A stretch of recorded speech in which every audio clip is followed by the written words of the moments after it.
La deuxième partie, la partie réflexion, où, comme tous les mois, on s'interroge, on essaie de progresser dans cette définition du civilisme, de ce que tu as appelé le civilisme, de cette doctrine de droite. Oui, de la droite, quoi. Oui, de la droite, ouais, d'une manière générale. Et là, tu es attendu au tournant, puisqu'on n'a pas eu le temps de terminer le mois dernier. On voulait parler tu voulais parler du libéralisme, la notion du libéralisme de gauche par rapport au libéralisme de droite. On n'avait pas eu le temps de terminer, donc évidemment on commence cette partie par cette question. Alors quelle différence fais-tu entre le libéralisme de gauche et le libéralisme de droite, et quelle est ta notion philosophique de cette question?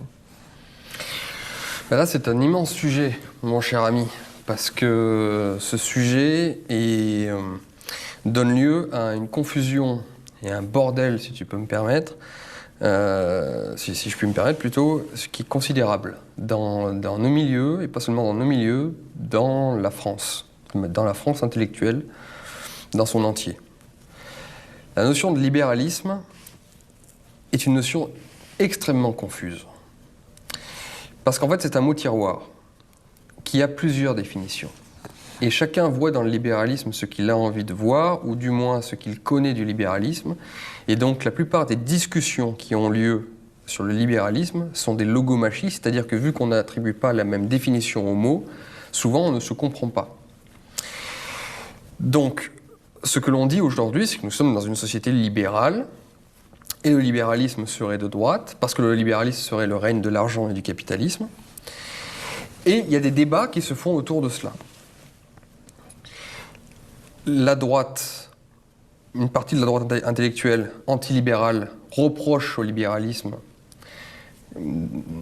font des reproches au libéralisme en disant notamment que le libéralisme détruirait le lien social par le consumérisme, par l'individualisme, par son principe de base qui est celui de l'autonomie du sujet, qui donc détruit tout lien social et donc forcément toutes les communautés et donc la nation.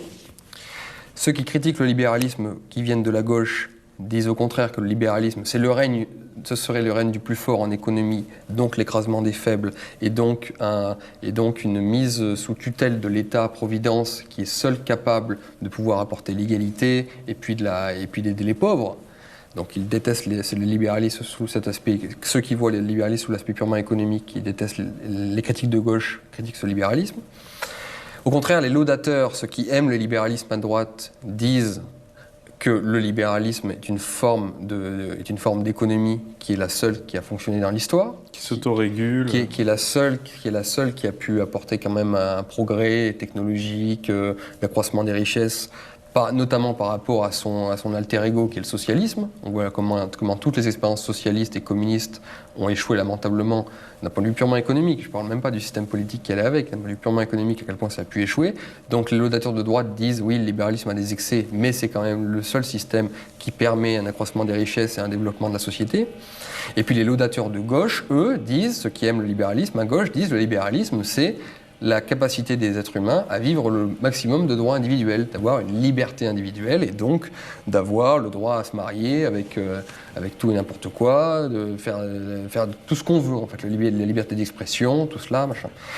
Donc tu vois, entre ceux qui, à droite, critiquent le libéralisme, ceux qui, à droite, louent le libéralisme, ceux qui, à gauche, critiquent le libéralisme et ceux qui, à gauche, louent le libéralisme, il y a là une confusion totale. Et on ne comprend plus rien, du coup, à ce terme. Et donc, quand on se dit de droite libérale, et je me suis risqué à le dire, et je vais faire une démonstration pourquoi, j'espère que les gens comprendront, beaucoup de gens, quand ils entendent ça, se disent, pour ceux qui voient le libéralisme à travers les critiques que je viens d'évoquer, ceux qui sont de droite disent, si Julien est un libéral, il n'a pas conscience que l'économie de marché amène nécessairement les destructions des communautés naturelles. Et puis ceux qui sont un peu de tendance de gauche disent Julien, il est libéral, c'est donc un bourgeois qui est pour la société capitaliste et qui ne pense pas aux pauvres et aux petites gens et qui n'en a rien à faire et qui vit dans le monde bourgeois. Et donc tu es sujet à ces critiques-là, et au contraire, tu as le mec de droite des Républicains qui est un orléaniste et qui dit au moins, Rochdy, c'est un réactionnaire sur la question sociétale, mais au moins il est pour le pognon. Et puis tu as le mec de gauche qui dit Julien, finalement, il est jeune, même s'il est de droite, il est quand même ouvert sur la société et tout ça. Donc en fait, tu vois, le débat est inextricable, c'est un bordel magistral, et on va essayer de tirer un peu tout cela au clair. Donc, dans cette confusion que tu viens d'expliquer, est-ce qu'on peut dire qu'il y a un libéralisme de droite et de gauche? Oui, alors justement. Alors, pour essayer de comprendre ça, on va commencer par la base et on va arriver à la notion de liberté. Parce qu'en fait, c'est la racine du mot, du mot libéralisme. Alors, il faut savoir que la gauche et la droite ont des prétentions sur l'invention de la liberté. Les uns et les autres disent que c'est eux-mêmes qui ont inventé la liberté. Et c'est intéressant de commencer là-dedans, parce que depuis quelques années, on a tendance à croire que la liberté, c'est de gauche, justement. Et que la droite, au contraire, ce serait la fermeture, ce ne serait pas la véritable liberté. Et puis la gauche est toujours servie du thème de la liberté pour l'émancipation, dont on parlera plus tard. Alors qu'en fait, la droite a une prétention plus ancienne sur la notion de liberté. Il faut savoir que les historiens se sont penchés sur la question au XIXe siècle, notamment Guizot et d'autres, Fustel de Coulanges, et qui ont parlé des libertés, de l'arrivée de la liberté en Europe par les invasions germaniques. C'est-à-dire qu'en fait, Guizot dit carrément qu'on doit la notion de liberté en Europe à ces envahisseurs. Pourquoi ? Parce que les Germains, sortant de leur forêt, avaient une conception très individualiste de la société. Il fallait respecter les nobles, les soldats, et le roi. Certes, il y avait des rois, mais qui avaient un pouvoir extrêmement limité. Tandis qu'effectivement, dans la Rome de l'époque, qui était devenue une Rome totalement despotique, eh bien, l'État pouvait disposer des individus comme bon lui semblait, s'ingérer de partout et était vraiment tyrannique. C'était un État omnipotent.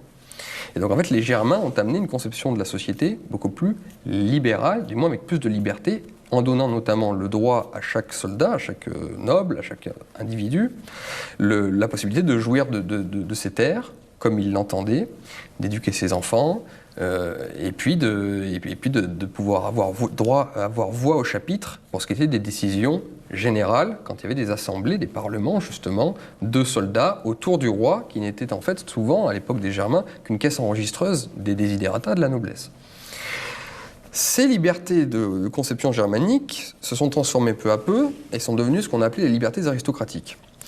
Donc c'est la société féodale, dans l'époque médiévale, où là c'était pareil, le roi de France, on a tendance à l'oublier, mais le roi de France était contraint par plein de contre-pouvoirs.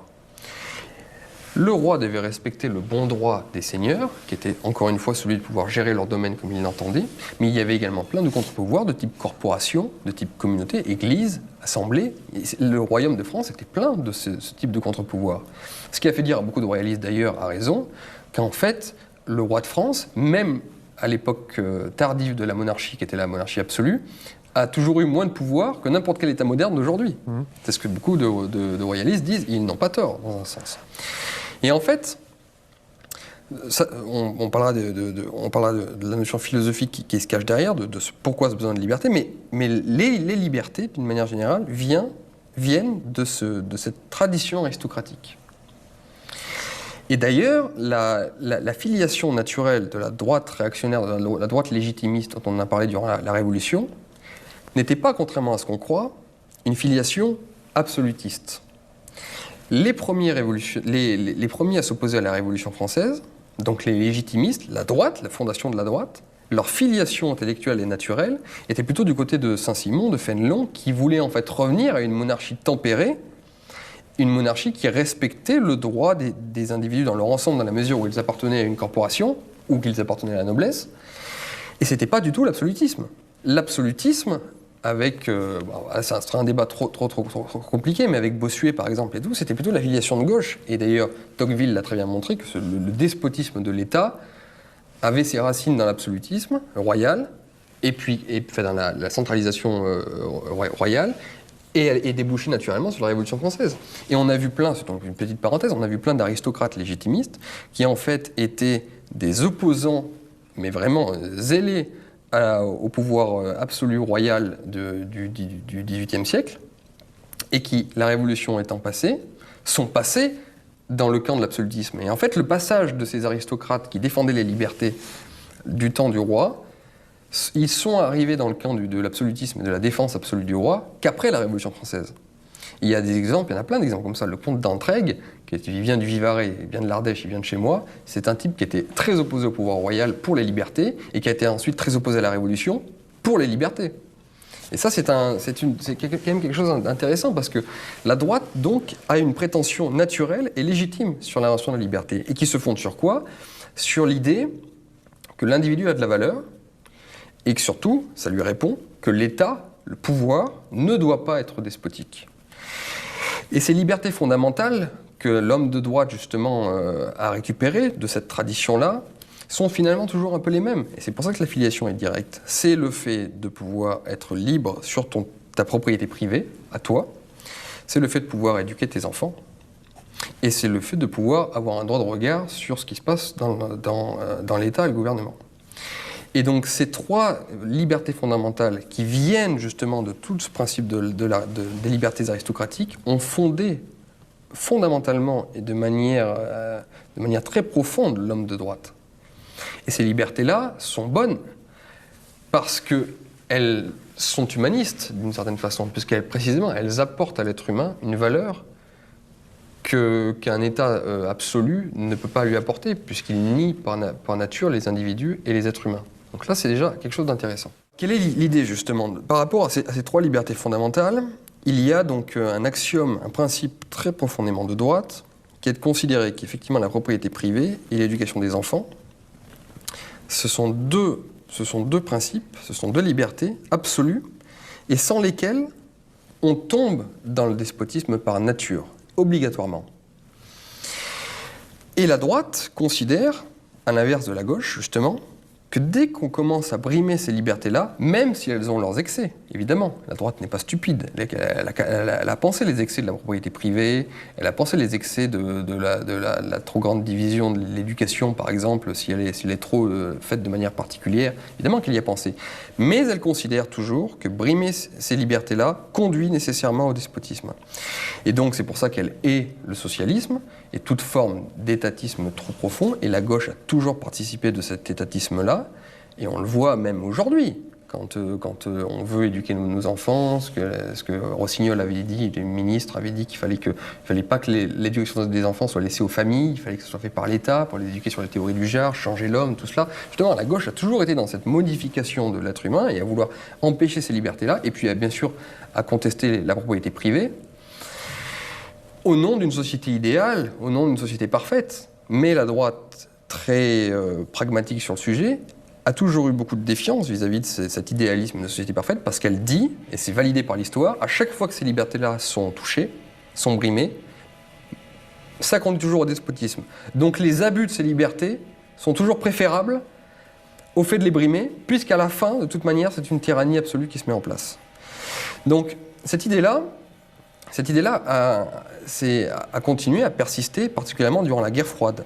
Et c'est là où en fait il y a la confusion des libéralismes, entre le libéralisme de droite et de gauche. Face au bloc de l'Union soviétique, face à l'URSS, qui était précisément ce cas de figure, c'est-à-dire dans son excès absolu, une société de gauche qui estimait que les propriétés privées devaient être niées et que l'éducation des enfants ne devait certainement pas être laissée aux familles et aux corporations naturelles type église, mais devait être totalement gérée par l'État. Et donc, qu'est-ce que c'était? C'était des dictatures absolues. Bon.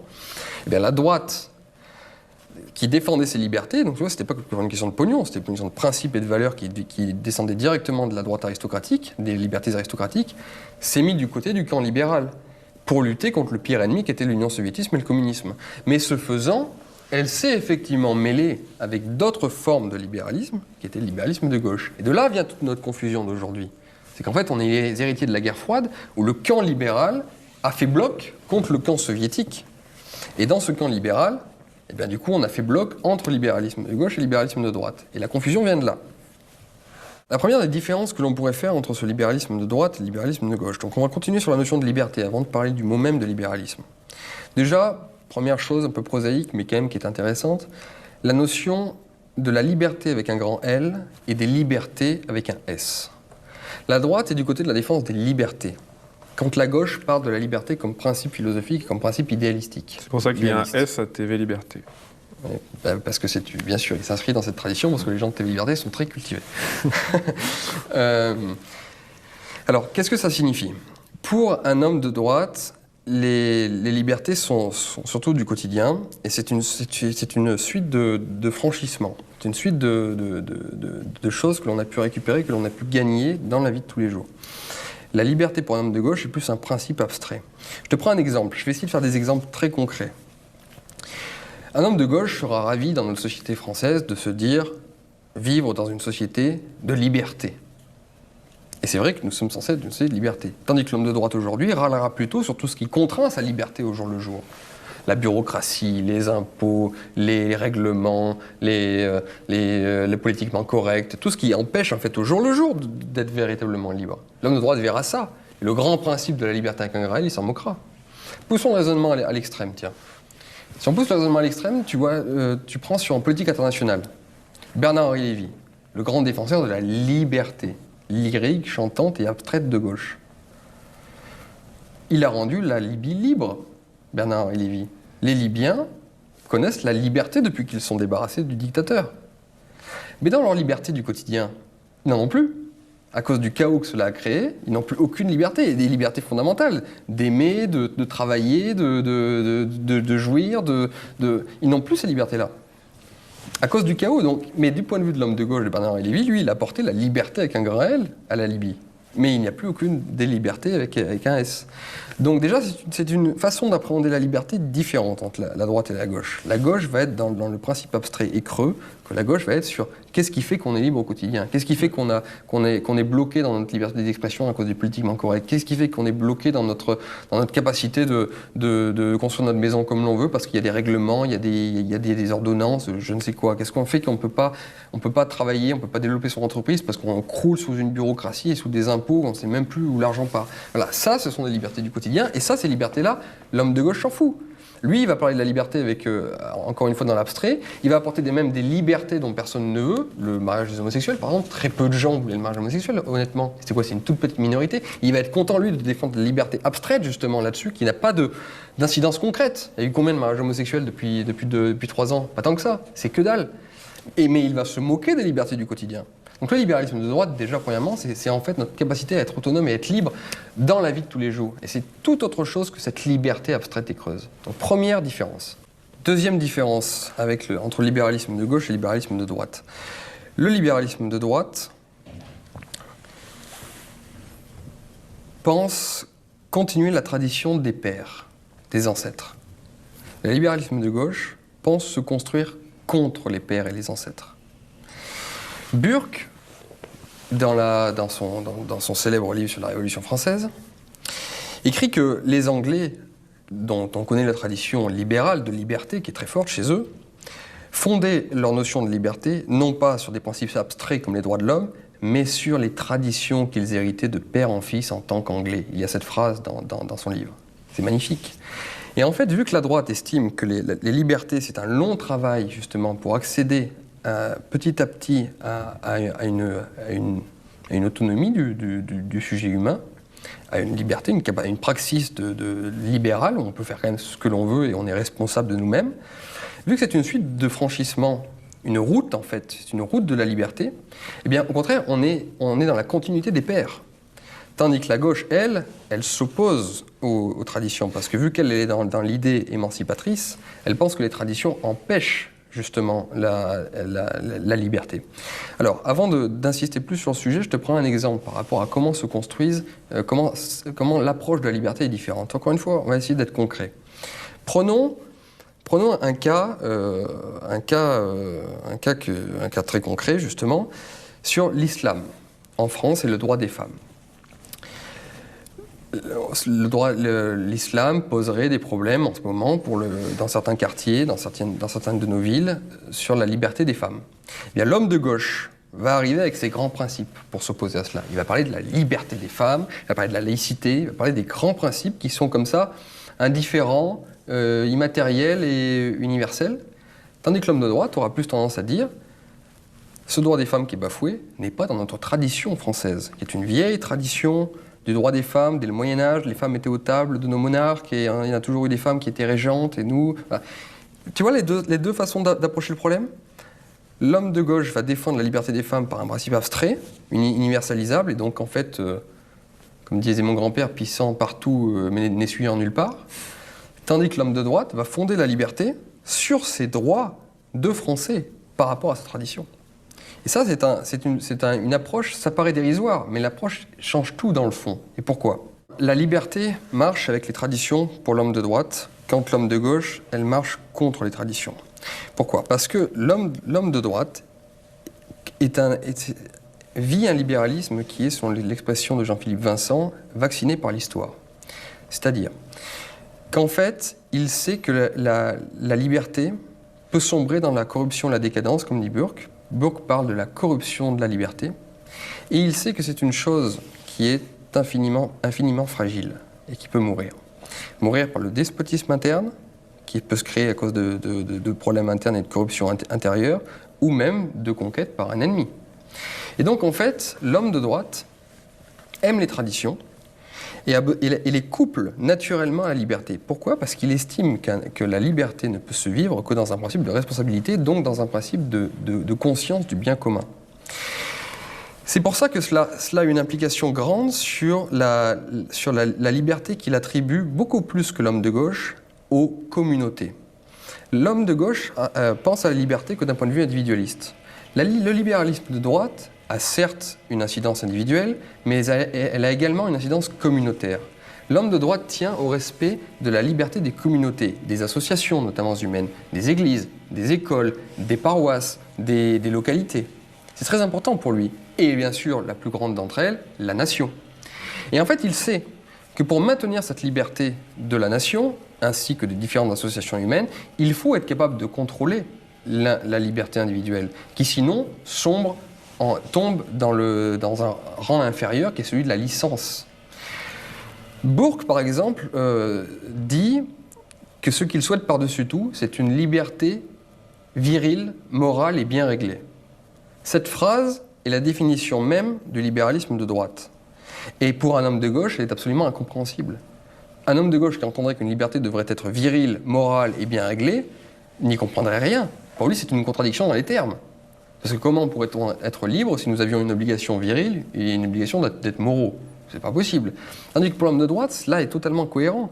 Parce qu'il sait en fait que si on laisse la liberté individuelle trop faire et qu'elle n'est pas équilibrée justement par une éducation morale, parfois religieuse, effectivement, qui est capable d'amener cette moralité, mais surtout ce principe de responsabilité très grand, eh bien, le despotisme sera à l'issue de ce processus, quel qu'il soit.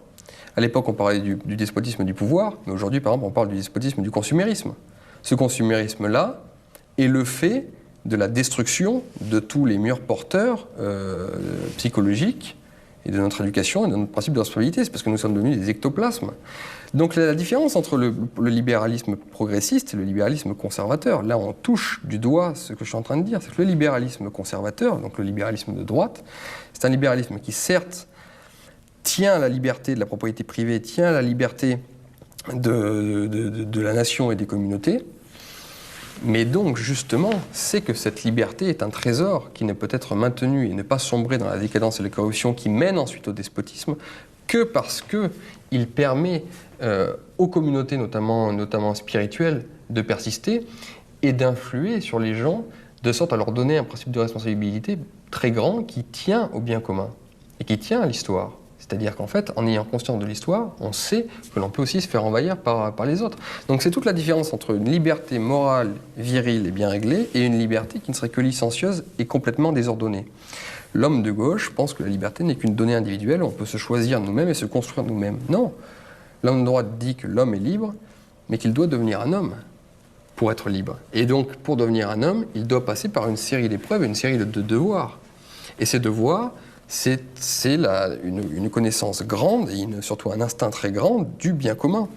Et ce bien commun s'acquiert par où? Par les traditions, qui sont la mise en exergue la plus magnifique et la plus aboutie de ce que peut être une société qui a conscience de ses intérêts et qui cherche à se maintenir. Quand tu respectes les traditions, c'est que tu sais que tu vas continuer à survivre et à te développer.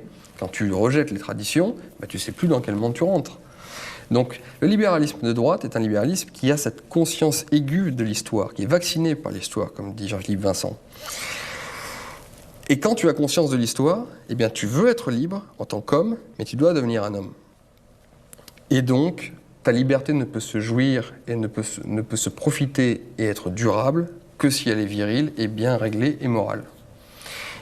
Et tu peux avoir cela en respectant les libertés communautaires. La liberté de la communauté est aussi importante que la liberté individuelle. Donc en fait, c'est une liberté holiste presque, qui intègre l'individu, l'être humain, dans son environnement. Quand la gauche libérale, méprise l'environnement, méprise les superstructures, méprise les communautés, pour ne parler qu'à ton nombril. C'est une différence d'approche qui est fondamentale. Donc, si j'ai bien compris, l'environnement, qui peut être la nation par exemple, est le garant de cette liberté. Exactement. C'est exactement ça. Pour un homme de droite, vu que ce que je te disais juste avant, que la liberté est une suite de franchissements que l'on tient de l'histoire et que l'on tient de nos pères, et qu'elle est très fragile parce qu'on sait que l'histoire peut faire en sorte de détruire la liberté très rapidement, par le despotisme interne ou par une conquête étrangère. Eh bien, on a conscience qu'en fait, la seule chose qui nous rend libres et qui nous garantit cette liberté, c'est la liberté de la communauté. Et donc, cette liberté de la communauté nous rend tributaires. Donc, en fait, la liberté de droite, c'est une liberté, oui, que l'on peut vivre comme praxis, mais dans une conscience aiguë que nous sommes tributaires. Nous sommes tributaires du groupe. On ne peut pas laisser aller nos desiderata individuels et toutes nos inclinations naturelles là où elles veulent aller, dans le tout et n'importe quoi. Nous sommes tributaires, avant toute chose. Tributaires de notre communauté, tributaires de notre histoire, et donc tributaires de nos traditions. Et c'est justement en vertu du respect des traditions que l'on peut être libre. Quand l'homme de gauche pense qu'il peut être libre contre les traditions. C'est tout à fait différent en termes d'approche. Donc ce libéralisme de droite, et celui qui a effectivement sombré depuis 30 ans, mais il n'est pas mauvais en soi. Parce que nous disons que nous vivons dans une société libérale. C'est un poncif aujourd'hui. D'accord ? On dit que nous sommes dans le libéralisme. Je vais prendre deux exemples. La France serait devenue libérale, et l'Union européenne, tiens, dont on dit qu'elle est libérale. Quand on regarde les choses de près, on n'a pas affaire à du libéralisme, on a affaire à du libertarisme. En fait, la gauche n'est pas libérale, elle est libertariste, pas libertaire, c'est encore autre chose, elle est libertariste. Je vais le prouver. L'Union européenne, à partir du plus haut, l'Union européenne, parce qu'on va parler aussi d'économie là, l'Union européenne passe son temps à embêter les États, à embêter donc les citoyens, les travailleurs, par des règlements, par des c'est pas des ordonnances, mais toutes des directives, merci. Les directives européennes, elle est ultra-jacobine, elle ne laisse pas du tout de place à la subsidiarité, elle ne laisse pas du tout les États qui composent normalement ce qui aurait été censé être une fédération justement, et donc qui aurait pu permettre à tous les États d'être complètement libres. Et en économie, elle passe son temps à favoriser les grands monopoles, à favoriser certaines grandes banques, et à pas du tout laisser la liberté à la concurrence. Et à pas du tout la concurrence interne qui pourrait se créer. Parce qu'amusez-vous, par exemple, nous disons que nous vivons dans une société libérale, nous contestons le pouvoir despotique des banques en ce moment. Amusez-vous à vouloir créer une banque demain, on ne va pas vous laisser faire.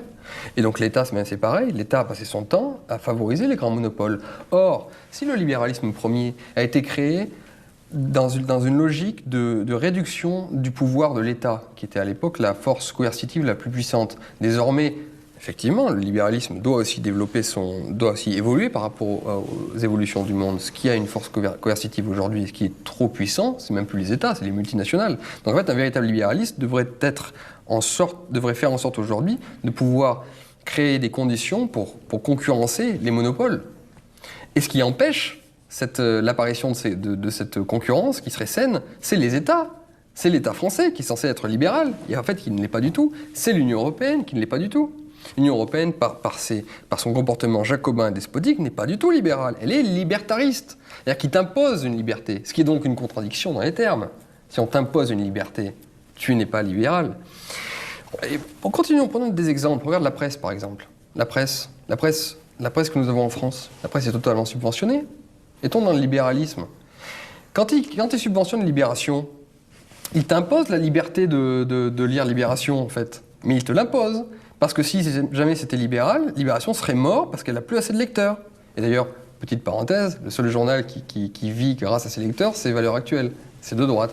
Et pourquoi les gens font ça ? Pourquoi la gauche fait ça ? Pourquoi elle t'impose ces libertés ? Pareil pour le mariage pour tous. Le mariage pour tous, quand tu regardais les sondages, les Français n'étaient pas favorables au mariage pour tous. Ils t'ont imposé cette liberté. Donc c'est pas du libéralisme, ça. Le libéralisme, c'est la liberté des gens de vivre comme ils veulent. Mais la gauche, c'est une chose, c'est que justement, les gens ont une tendance conservatrice, par nature. Le peuple a une tendance conservatrice. Donc en fait, si tu laissais les gens libres, sans leur imposer une morale qui vient de Paris, et cette morale de gauche justement, cette morale libertariste et non libérale. Si tu arrêtais de leur imposer cette morale, tu arrêtais de leur imposer certaines choses, les gens naturellement seraient conservateurs et les nouveautés qui pourraient apparaître dans leur quotidien seraient des nouveautés qui seraient approchées avec beaucoup de prudence et petit à petit, c'est comme ça qu'on fait évoluer une société. Et ça, c'est normal. Donc en fait, on n'est pas dans une société libérale. On nous impose des libertés et on maintient des systèmes par rapport à l'assistanat, par rapport à la liberté d'expression, la presse. Bernard Lugan parle par exemple des universités. Il dit que ce qui détruit les universités, c'est justement ces universités publiques. Qu'il faut, pour sauver l'université française, il faudrait libéraliser totalement les universités. Alors pour un Français qui aime l'État et tout ça, ça inquiète, c'est sûr, ce discours. Mais d'un autre côté, regarde, tu mettrais les universités dans un vrai libéralisme, où justement chacun pourrait créer son université. Les universités de gauche, en 3 ans, elles disparaissent. Parce qu'entre une université de droite qui mettrait la sélection, qui serait hyper pointue sur l'éducation, et qui créerait des étudiants qui seraient demandés par la terre entière, et une université de gauche qui ferait de la sociologie et ce serait du grand n'importe quoi, en 3 ans, elle disparaît, l'université de gauche, tu vois. Donc ce qui maintient, donc on nous impose cette liberté-là, tu vois, donc c'est pas du libéralisme. On est dans un libertarisme, on nous impose un système, on nous impose des choses. Or, le fait de nous imposer des choses, c'est l'inverse du libéralisme. Donc, il est important de prendre ça en considération. Nous ne sommes pas dans une société libérale et encore moins conservateur. Donc quand moi je me dis libéral de droite, c'est cela que j'entends. C'est tout l'inverse de ce que nous connaissons. C'est pas d'acquiescer à cette société capitaliste actuelle, qui n'est pas tout à fait du libéralisme, qui est une société où tu as les grands monopoles, une société du despotisme bancaire, de plein de choses, et qui n'est pas du vrai libéralisme. Donc voilà, le libéralisme de droite, c'est à travers ces différences philosophiques, ces différences d'approche, ces différences de tradition, ces différences de conception et de façon de vivre, tant dans la vie du quotidien, tant dans la philosophie, la spiritualité et puis l'économique. Le libéralisme de droite et celui de gauche sont 2 choses différentes. Et c'est vrai que si on pouvait imposer des termes, on pourrait dire que non, le libéralisme de gauche est un libertarisme, c'est-à-dire quelque chose qu'on nous impose, tandis que la liberté laissée aux gens, et qui donc, par leur nature conservatrice, font des choses correctes. Si on avait eu le libéralisme et qu'on avait vraiment laissé la liberté aux gens, on n'aurait pas eu le mariage pour tous, on n'aurait pas eu tout ça, justement. Eh bien, ce libéralisme-là, ancré dans les traditions et héritier des pères, est une bonne chose. Donc c'est pourquoi que, en dépit du malaise que procure ce mot à chaque fois, j'insiste là-dessus, je suis de droite liberté. Je suis de droite libérale, parce que je veux, à l'instar de Pompidou, qu'on arrête de faire chier les Français. Et si on réinsufflait la liberté en France, eh bien la plupart des instances de gauche qui sont maintenues par l'assistanat et par les subventions disparaîtraient. Et en fait, les provinces pourraient aussi se revivifier. Voilà. Donc c'est pour ça que j'insiste là-dessus, même si encore une fois c'est compliqué. Nous devons être, parce que c'est notre tradition historique et philosophique, du côté de la liberté.